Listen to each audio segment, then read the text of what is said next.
Para sa atong mga listeners nga naminaw karon and also sa atong mga live viewers, no, Ma'am Jess and Sir James, ilabi na katong mga first time nga makadungog aning ato ang gimension nga undergraduate scholarship program. Pwede ba ni kisa may pwede makadiscuss ani si Ma'am Jess or si Sir James kung unsa ang kaning DOST SEI undergraduate scholarship program?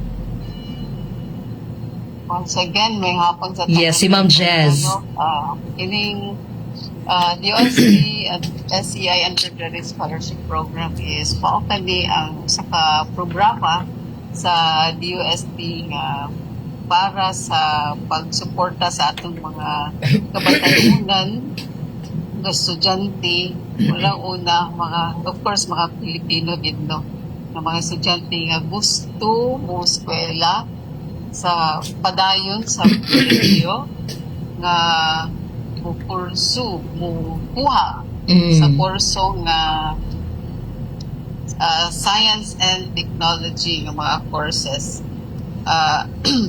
Ini siya gi-design ni siya nga programa sa gobyerno para nga atong mga kabatanunan nga inclined sa science and technology mamold pa ang ilang kahibalo, ang ilang interest diha sa field sa engineering, mahimo silang future scientists, so mga innovators.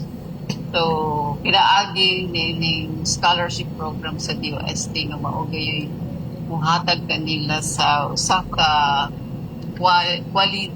kalidad nga edukasyon. So, in other words, Ma'am Jess, sige ma'am. So, mo ni siya, aside sa financial support nga hatag sa DOST sa mamahimong scholar ni nga programa.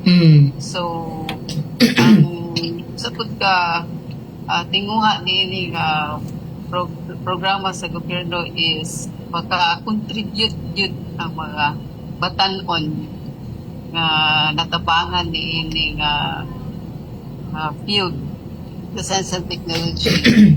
Makatabang sila sa pag-build sa atong nasod para sa atong kalampuan sa atong nasod.